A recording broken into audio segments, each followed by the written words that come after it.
Chapter 2. In our story of Judah, the divided kingdom, the kingdom of Judah, 931 through 586 BCE. After Solomon's death, the kingdom split into the northern kingdom of Israel and the southern kingdom of Judah. The divided legacy, Rehoboam and the folly of a king. In our journey through the history of Judah, we've come to a pivotal and heartbreaking moment. The end of the unified monarchy. The magnificent reign of Solomon, a time of unprecedented wealth and wisdom, gave way not to a new golden age, but to a kingdom tragically split in two. Today we turn our attention to the man who stood at the center of that schism, King Rehoboam, and the prophets who bore witness to his reign. Rehoboam, the son of the great King Solomon, ascended to the throne with all the advantages of his lineage. But what he lacked was the wisdom and humility of his father's early years. Upon Solomon's death, Rehoboam traveled to Shechem to be crowned. There, the northern tribes, weary of Solomon's heavy yoke of forced labor and taxes, came to him with the simple plea, "Lighten the hard service of your father and his heavy yoke upon us, and we will serve you." Rehoboam's response to this defining moment would forever seal his legacy. He sought counsel from two groups, the seasoned elders who had served his father and his own youthful peers. The elders advised him to respond with kindness and humility, to serve the people and win their loyalty. But Rehoboam, full of youthful arrogance, rejected their wise counsel. He listened to his friends, who urged him to show strength and dominance. His infamous reply was a declaration of tyranny. "My father disciplined you with whips, but I will discipline you with scorpions." The prophet Shemaiah and divine intervention. This was the spark that ignited the civil war. The 10 northern tribes cried out, "What portion have we in David? We have no inheritance in the son of Jesse." They rejected Rehoboam and crowned Jeroboam as their king, forming the northern kingdom of Israel. Rehoboam, in a fit of rage, gathered a massive army of 180,000 warriors from the tribes of Judah and Benjamin to reclaim the rebellious tribes by force. But here we see the first great prophetic intervention of his reign. The prophet Shemaiah, a man of God, delivered a message directly from the Lord.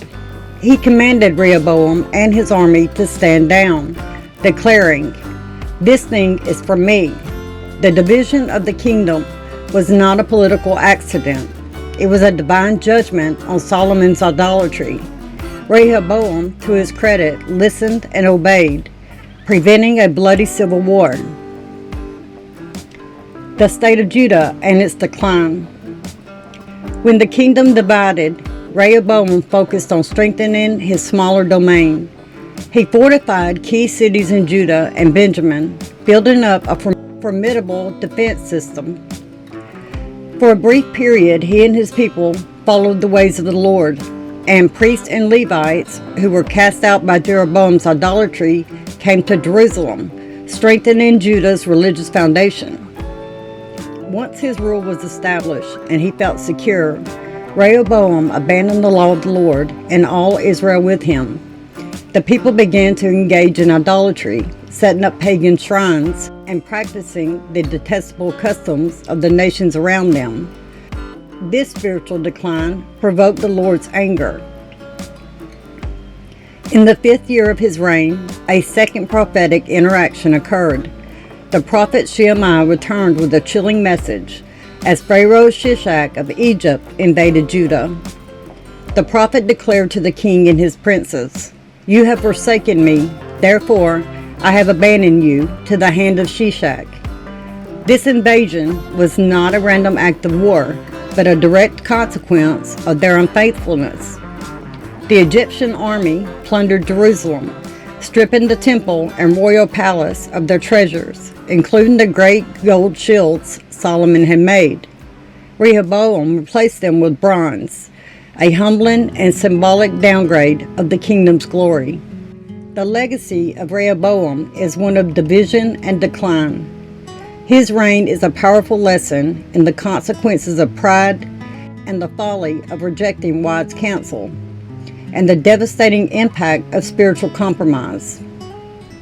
While the kingdom had moments of prosperity and peace, the scribe summarizes his reign with a heavy-hearted statement. He did evil because he did not set his heart to seek the Lord.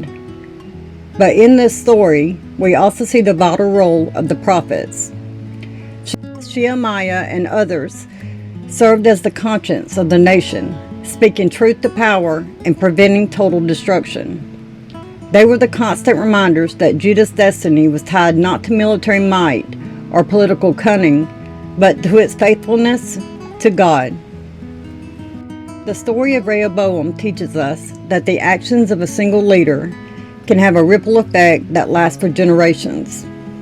His choices weakened the nation and set the stage for centuries of conflict. His story challenges us to consider our own sources of counsel and to remember that true strength lies not in domination, but in humility, and that our greatest legacy is found not in what we build, but in how we walk with our God. Follow us for the next chapter in Judah's history. God bless you, and have a good day, guys. If these teachings bless you and you feel led to give, your support helps us share God's Word freely. Scan the QR code to partner with us in this ministry. Thank you, and God bless.